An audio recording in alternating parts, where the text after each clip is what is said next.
Boa noite, irmãos, a graça e a paz do nosso Senhor Jesus. Sejam muito bem-vindos aí os visitantes, Deus abençoe vocês. Glória a Deus pela vida de vocês. Abra sua Bíblia comigo em Romanos capítulo 8. Romanos capítulo 8.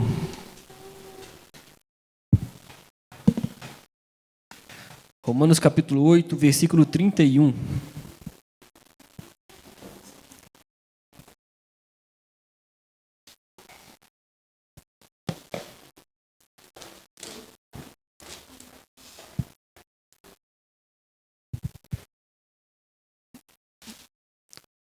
Amém? Romanos 8, a partir do versículo 31. Diz assim a Bíblia: Que diremos, pois, diante dessas coisas? Se Deus é por nós, quem será contra nós? Aquele que não poupou o seu próprio filho, mas o entregou por todos nós, como não nos dará juntamente com ele de graça todas as coisas? Quem fará alguma acusação contra aqueles escolhidos de Deus? É Deus quem os justifica. Quem os condenará? Foi Cristo Jesus que morreu e mais, que ressuscitou e está à direita de Deus e também intercede por nós. Quem nos separará do amor de Cristo? Será tribulação ou angústia, ou perseguição, ou fome, ou nudez, ou perigo, ou espada, como está escrito: por amor de ti enfrentamos a morte todos os dias. Somos considerados como ovelhas destinadas ao matadouro. Mas em todas essas coisas somos mais do que vencedores por meio daquele que nos amou. Porque eu estou convencido de que nem a morte, nem a vida, nem anjos, nem demônios, nem o presente, nem o porvir, nem poderes, nem altura, nem profundidade, nem qualquer coisa na criação será capaz de nos separar do amor de Deus que está em Cristo Jesus, nosso Senhor. Amém, irmãos? Esse texto aqui, essas promessas aqui, são para aqueles que creem em Jesus. Tudo que você leu aqui comigo, do versículo 31 ao versículo 39, são para as pessoas que nasceram de novo. Promessas preciosas que tem aqui. Aquilo que você vai desfrutar, desfruta, né? Já desfrutou, desfruta e desfrutará é para aquele que creu em Jesus, para aquele que nasceu de novo. Então, a maior urgência do ser humano é crer em Jesus. A melhor e a maior decisão que o ser humano ele possa tomar é por Jesus, irmãos. É crer em Jesus, é de confessar Jesus como Senhor e Salvador da sua vida. Então, se você está aqui, se você não crê em Jesus, se você não confessou essa hora, esse é o momento. Hoje é o dia para que você confesse que você precisa de Senhor e de Salvador, porque tudo isso que nós lemos aqui é para você. Porque se você creu em Jesus, não há mais condenação para você. Você foi resgatado do império das trevas e transportado para o reino de Jesus. Se você crê em Jesus, você tem o Espírito Santo que te capacita a vencer as obras da carne. Você tem o Espírito Santo que ele é o penhor, que ele é a garantia da sua herança nos céus. Se você está aqui e você crê em Jesus, não há mais frustração alguma, porque você tem a bendita esperança da volta de Cristo. Se você está aqui e você crê em Jesus, você espera aquele grande dia que o Senhor Jesus descerá dos céus, voltará para buscar a sua noiva e a sua igreja, e você vai fazer parte disso, amém, irmãos? Se você está aqui e você crê em Jesus, não há mais separação, porque você experimenta o amor de Deus. E nada nem ninguém é capaz de nos separar do amor de Deus que está em Cristo Jesus. Então, em Romanos, capítulo 8 aqui, a ênfase é sobre a segurança que todo cristão deve ter. Como eu disse, se você crê em Jesus, tenha certeza de que você está seguro. Se você crê em Jesus, você não precisa temer nem o passado, nem o presente, nem o futuro, porque você está seguro no amor de Jesus. E Paulo ele oferece aqui 5 argumentos para provar que o cristão não pode ser mais separado do seu Senhor. Que uma vez que você foi resgatado por Deus, que uma vez que você foi habitado, você recebeu o Espírito Santo, você foi selado com o Espírito Santo da promessa, nada nem ninguém é capaz de separar desse amor de Deus que está em Cristo Jesus. Por quê? Primeiro, irmãos, porque Deus é por nós. Olha o que o versículo 31 diz: Que diremos, pois, diante dessas coisas? Se Deus é por nós, quem será contra nós? Diante de quais coisas? Por exemplo, no versículo 1 do capítulo 8, que não há mais condenação para aqueles que creem em Jesus. Quem dirá, ou que diremos, pois, diante dessas coisas? Diante de quais coisas? Se você abrir comigo o versículo 28, Paulo diz: sabemos que Deus age em todas as coisas para o bem daqueles que o amam, dos que foram chamados de acordo com o seu propósito. Pois aqueles que de antemão conheceu, também os predestinou para serem conformes à imagem do seu Filho, a fim de que ele seja o primogênito entre muitos irmãos. E aos que predestinou também chamou, e aos que chamou também justificou, e aos que justificou também glorificou. À vista dessas coisas, quem será contra nós? Perceba, irmãos, o texto que nós lemos: se Deus nos conheceu antes da fundação do mundo, se Deus nos amou antes da fundação do mundo, que diremos, pois, diante disso? Se Deus, irmãos, Ele nos predestinou para serem conformes à imagem de Jesus, que diremos diante disso? Se Deus, irmãos, Deus Pai, Ele nos chamou por meio do Seu Espírito, se Ele nos justificou dos nossos pecados, e se Ele já nos glorificou, à vista dessas coisas, quem será contra nós, irmãos?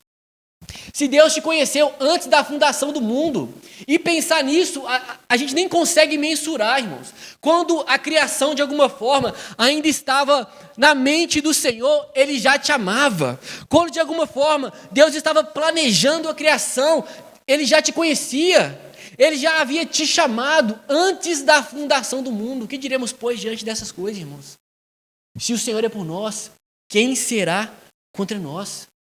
Irmãos, é Deus quem é por nós, o Criador dos céus e da terra, aquele que tem o controle da história em suas mãos, esse que é por mim, esse que é por você, irmãos.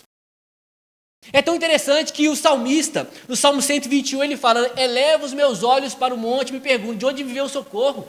Seu socorro não vem do seu vizinho, irmãos. Seu socorro não vem do seu patrão, do seu empregado.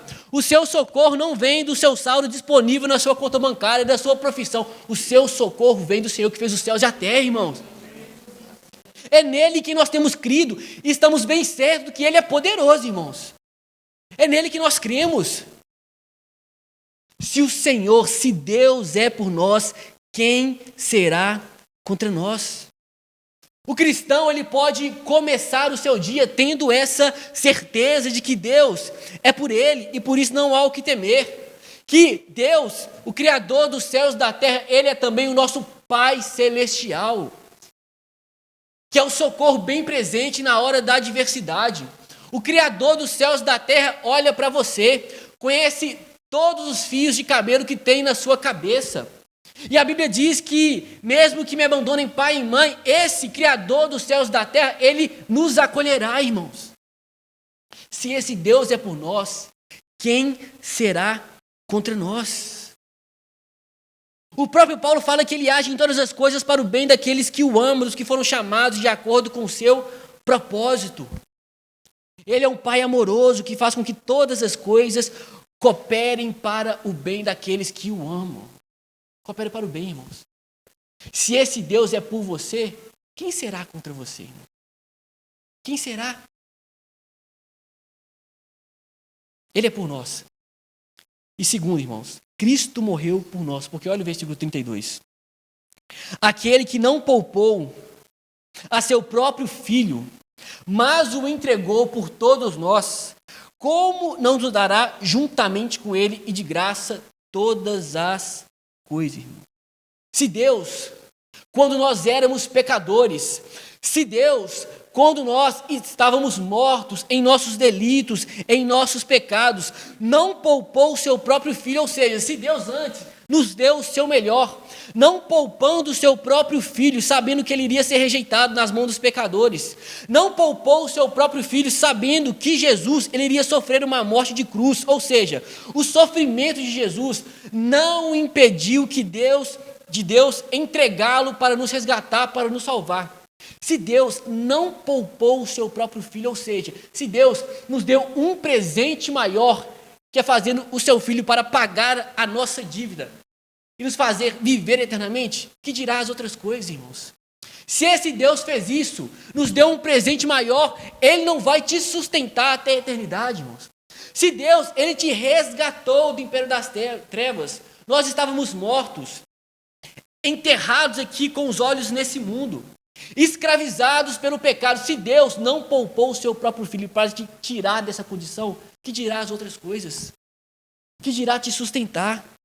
Que dirá te levar com Ele até a eternidade? Se Ele não poupou o seu próprio Filho, irmãos, para nos resgatar, nós podemos ter a certeza que Ele completará a obra que Ele começou em nós, irmãos. Ele vai completar. Às vezes você está aqui e você foi salvo, você foi resgatado, não há mais condenação para você. E a caminhada é árdua para você.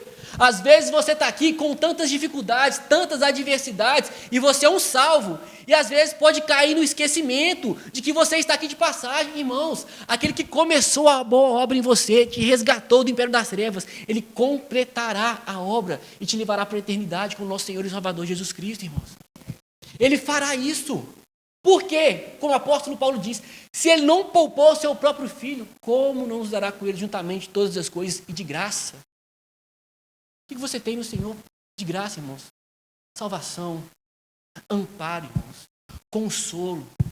E já temos a eternidade com Ele. Desfrutaremos, mas nós já temos, irmãos. Já temos. Quem fará alguma acusação contra os escolhidos de Deus? É Deus quem os justifica. Deus é por nós, Cristo morreu por nós e Deus nos justificou. Você que está aqui, você que foi escolhido por Deus, Deus Ele te justificou, irmão. Justificar é tratar como justo. Justificar é anunciar um veredito favorável. É declarar o pecador legalmente justo. A figura que o apóstolo Paulo quer nos passar aqui é a figura de um tribunal. Pensa num Deus como esse justo juiz. E Ele é justo, amém, irmãos? Ele é um justo juiz. E nós somos os pecadores do banco dos réus. Por quê? Nós pecamos. E os pecados, eles são como crimes nesse tribunal de Deus. São como infração da lei, quebra da lei. Então nós somos criminosos. Justificar significa que ao invés de Deus olhar para nós e nos condenar, Ele dá uma sentença favorável. Ao invés de Deus olhar para mim e para você e nos condenar, Ele nos declara legalmente justos. Nós somos inocentados, temos os nossos pecados perdoados, cancelados. É isso que Ele fez por mim e por você. Nos justificou, irmãos. Aí nós entendemos quando João Batista, ele ora e fala, olha, aquele, vejam, o Cordeiro de Deus que tira o pecado do mundo. É isso que Ele fez, irmãos. Jesus, o sangue dele derramado naquela cruz, nos justificou, irmãos. Ninguém merecia estar aqui, irmão. Somos pecadores e muitas vezes continuamos pecando, mas não há mais condenação para aqueles que creem em Jesus como Senhor e Salvador. De um lado nós temos Jesus, perfeição moral. De um lado nós temos Jesus, santo, perfeito. Do outro lado nós temos o ser humano caído, pecador. Justificar significa, irmãos, que naquela cruz os nossos pecados foram lançados em Jesus, imputados em Jesus. E a ira de Deus, que era para cair sobre nós, cai sobre Jesus. E Ele então morre no nosso lugar. E nós fomos justificados, irmãos. Isso que nós chamamos de imputação. Nós conhecemos que é amputar, né? Extrair. Imputar é colocar, é acreditar. Naquela cruz, os nossos pecados foram lançados, imputados em Jesus. E o mérito de Jesus ter cumprido toda a lei foi colocado em nós e nós fomos salvos. Por seu mérito, não. Pela graça, nós somos salvos. Isso não vem de nós, é dom de Deus, irmãos. Nós não fizemos nada para a salvação, nós cremos no nosso Senhor e Salvador Jesus Cristo. Jesus Cristo. Por isso que Deus nos justificou. Por isso que o apóstolo Paulo fala, quem fará alguma acusação quando aquele que é escolhido de Deus? É Deus quem os justifica. Por isso que faz sentido algumas passagens para nós, como por exemplo 1 Pedro capítulo 2, versículo 24. O apóstolo diz, ele mesmo levou em seu corpo os nossos pecados sobre o madeiro, a fim de que morrêssemos para o pecado e vivêssemos para a justiça. Por suas feridas nós fomos curados. Isaías capítulo 53, versículo 5. Mas ele foi transpassado por causa das nossas transgressões, foi esmagado por causa das nossas iniquidades. O castigo que nos trouxe a paz estava sobre ele, e pelas suas feridas nós fomos curados. É dessa forma que nós fomos salvos, irmãos. Justificados, pois, temos paz com Deus por causa de você? Não. Por causa de Jesus Cristo, nosso Senhor. Romanos capítulo 5, versículo 1. Nós temos paz com Deus por causa de Jesus. Nós somos reconciliados com Deus por causa de Jesus. Nós somos e seremos amparados eternamente por Deus, irmãos, porque alguém teve que ser desamparado momentaneamente, e esse alguém foi Jesus naquela cruz. Você pode ter certeza da sua salvação, irmãos, porque Deus nos justificou. Assim nós fomos salvos, declarados justos diante de Deus. Deus nos justificou e por isso nenhuma acusação há. Nenhuma acusação há. Versículo 33, né? Quem fará alguma acusação contra aqueles que são filhos de Deus? É Deus que os justifica. E além disso, irmãos, Ele intercede por nós. Porque olha o versículo 34.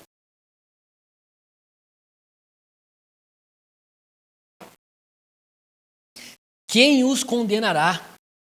Foi Cristo Jesus que morreu e mais, que ressuscitou. E está à direita de Deus e também intercede por nós. Perceba, irmãos. Não é porque nós não damos motivos para nos acusar ou condenar, irmãos. Não é por causa disso. Não é por causa disso que não há mais, ninguém vai nos condenar. Porque só a gente perguntar para a nossa esposa, para o nosso marido, para o nosso amigo. Só para a gente perguntar para aquele que nos cerca se não tem nenhuma acusação, irmãos. Não é porque somos bons que não há nenhuma acusação. Porque Deus conhece a nossa mente. Deus conhece as nossas motivações. Deus conhece a intenção do nosso coração. Não é por falta de quem nos condene, mas é porque Jesus que morreu e mais, que ressuscitou e está à direita de Deus Pai. E Ele intercede por nós. É por causa de Jesus que ninguém pode nos condenar, irmãos. Não é porque nós somos bons. Não é porque nós temos méritos. O texto diz, quem os condenará? Foi Cristo que morreu. Morreu para pagar a nossa dívida. Ele morreu para nos livrar do império das trevas. Ele morreu e rasgou a escrita de dívida contrária a você e a mim, irmãos. Não é por mim nem por causa de você, não. Quem os condenará? Porque a Fernanda é muito boa. Quem os condenará? Não, irmãos. Foi Cristo que morreu e mais, quem ressuscitou, está à direita de Deus Pai. E o que Ele faz? Intercede por nós, irmãos. Intercede por nós. A segurança daquele que crê em Cristo se deve a uma dupla intercessão do Espírito Santo de Deus e do Filho de Deus que intercede por nós. O mesmo Salvador que morreu para pagar a nossa dívida continua trabalhando, irmãos, intercedendo por nós. Hebreus capítulo 4, no versículo 14, o autor diz que não temos um sumo sacerdote que não possa se compadecer das nossas fraquezas, mas nós temos alguém que, assim como nós, em tudo foi tentado, porém sem pecado. Com isso, nós podemos nos aproximar com toda a confiança, confiadamente, junto ao trono da graça, a fim de receber misericórdia e alcançarmos graça no momento oportuno, irmãos. Nós podemos, irmãos, nos achegar com confiança junto ao trono da graça, a fim de recebermos misericórdia e encontrarmos graça que nos ajude no momento da necessidade. Ele intercede por nós. Essa intercessão significa que Cristo nos representa diante do trono de Deus, e por isso não precisamos nos defender, irmão.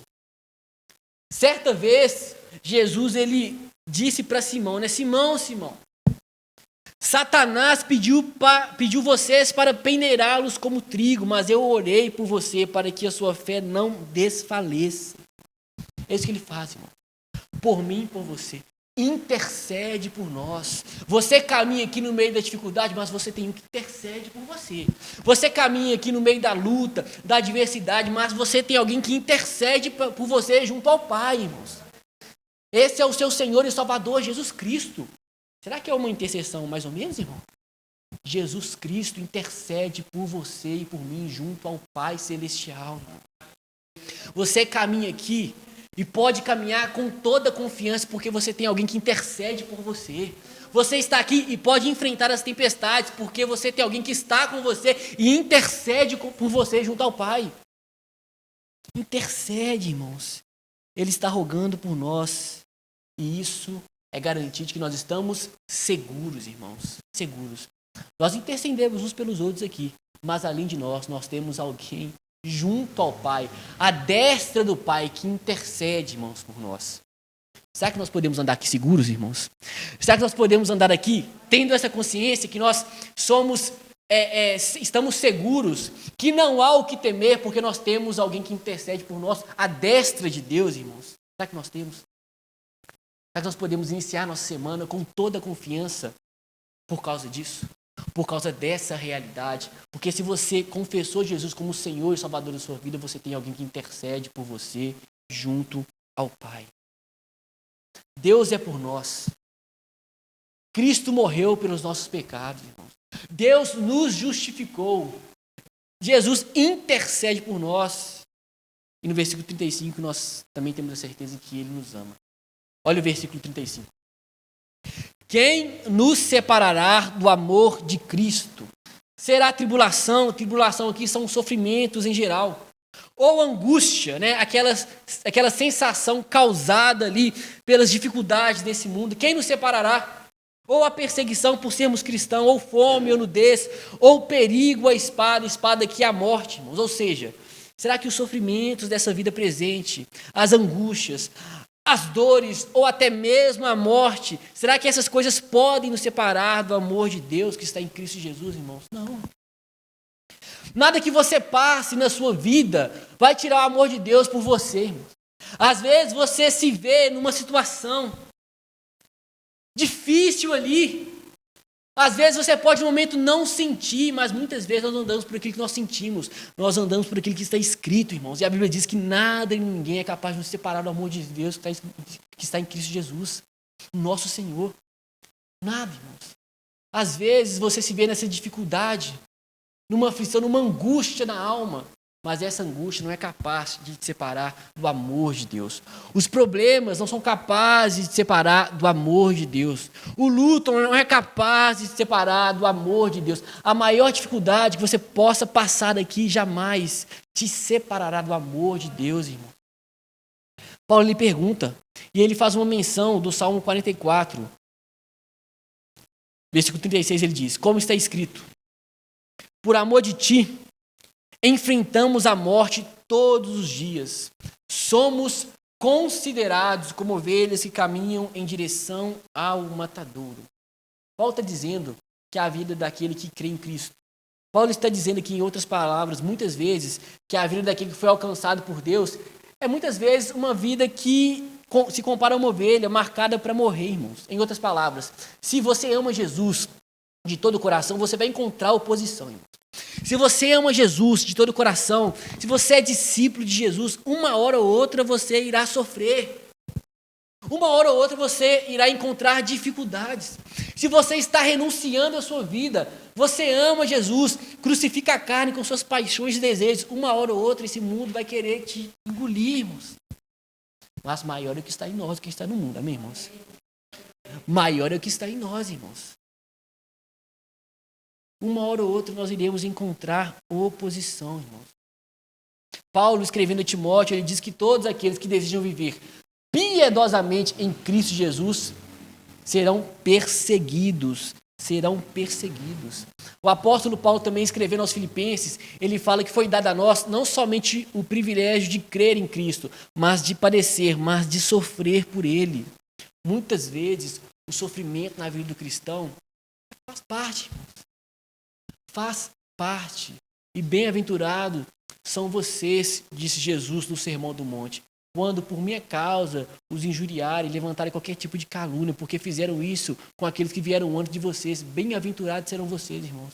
Por causa do evangelho ser perseguido, bem-aventurado. Por causa do evangelho você ser rejeitado, mais do que feliz é você, irmão. Sinal que você é habitado pelo Espírito Santo de Deus.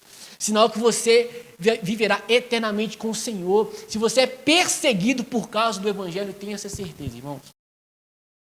Você herdou a vida eterna. Você é habitado pelo Santo Espírito de Deus. 37 diz: mas em todas essas coisas, somos mais do que vencedores por meio daquele que nos amou, irmãos. Quais coisas, irmãos? Tribulação, angústia. Quais coisas, irmãos? Perseguição, sofrimento. Em todas essas coisas, em todas as dificuldades, em todas as perseguições, nós somos mais do que vencedores por meio daquele que nos amou. E por que nós somos mais do que vencedores? Primeiro, porque essas coisas não podem nos separar do amor de Cristo, como eu falei. A tribulação não pode, a angústia não pode. Quem poderá nos separar do amor de Cristo? Será fome, nudez, angústia, espada, morte? Nada, irmãos. Por isso que você é mais que vencedor. E segundo, você é mais do que vencedor, porque, ao contrário, o sofrimento, ao invés de nos afastar de Deus, nos empurra para Deus, irmãos. O sofrimento, ao invés de nos afastar de Cristo, nos faz a chegar a Deus, irmãos. Você passa por isso, irmãos? No momento da angústia, da dor, você eleva seus olhos para o monte. E de lá vem o seu socorro.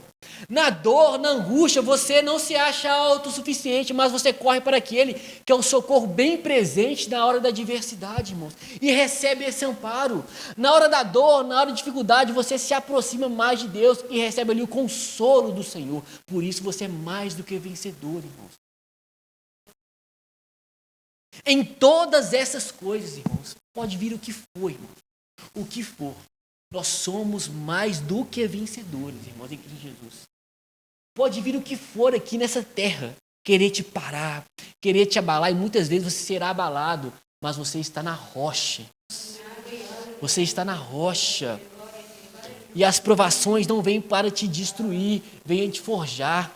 As provações não vêm te destruir, irmãos, vêm para te amadurecer, irmãos. Porque você é mais do que vencedor por meio daquele que te amou, e nada nem ninguém é capaz de mudar essa sua condição, irmãos.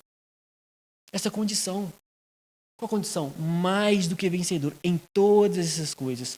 Somos mais do que vencedores por meio daquele que nos amou, irmãos. Até no sofrimento. Quem lembra de Paulo e Silas na prisão, irmãos? Eles ficaram murmurando.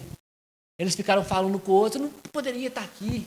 Eles louvaram a Deus da prisão, irmãos. É assim a vida do crente. Tem muitas canções assim, né? Tem aquela da Cassiana, Deus vai na frente, abrindo o caminho, quebrando a corrente, tirando os espinhos. Irmãos, é assim que a gente passa pela prova, louvando ao Senhor, adorando ao Senhor, irmãos. Porque, independente da situação, nós somos mais do que vencedores, irmãos. Mais do que vencedores. Mais do que vencedores. 38. Pois estou convencido de que nem a morte, nem a vida, nem anjos, nem demônios, nem o presente, nem o futuro, nem o porvir, nem poderes, nem altura e nem profundidade, nem qualquer outra coisa na criação será capaz de nos separar do amor de Deus que está em Cristo Jesus, nosso Senhor. O apóstolo Paulo aqui, ele está apontando para todos os lados e dizendo, é nada, nem o futuro, nem nada no presente, nem nada lá de cima, nem nada lá de baixo. Não é isso? Nem pessoas desse mundo, nem os seres invisíveis que são os anjos, nada nem ninguém, nem altura e nem profundidade, qualquer coisa da criação será capaz de nos separar do amor de Deus que está em Cristo Jesus, irmão. Se apoie nisso. Viva tendo essa certeza, irmãos. Viva tendo essa convicção, irmãos. Viva essa semana tendo isso bem certo em seu coração. Deus é por você. Cristo morreu pelos seus pecados. Deus te justificou. Você tem alguém junto ao Pai, que é o nosso Senhor, que intercede por você. E nada nem ninguém é capaz de te separar do amor de Deus que está em Cristo Jesus. Viver tendo essa consciência. Viver tendo essa certeza, irmãos. Será que isso muda a nossa disposição para viver? Sim ou não? Muda. Será que a gente inicia a segunda-feira de outra maneira? Claro, irmãos. Se o Espírito Santo trazer à nossa memória isso todos os dias, irmãos, acabou a nossa motivação para viver. É outra. Mudou a nossa disposição para viver, porque eu sou mais do que vencedor em Cristo Jesus, irmão. As situações não mudam aquilo que eu recebi da parte de Deus. Não muda, irmãos. Um amor incondicional, irmãos. Não muda, irmãos. É assim que Ele me ama, é assim que Ele te ama. E continuará te sustentando até a eternidade com Ele. Amém, irmãos? Será que você pode ficar de pé no seu lugar?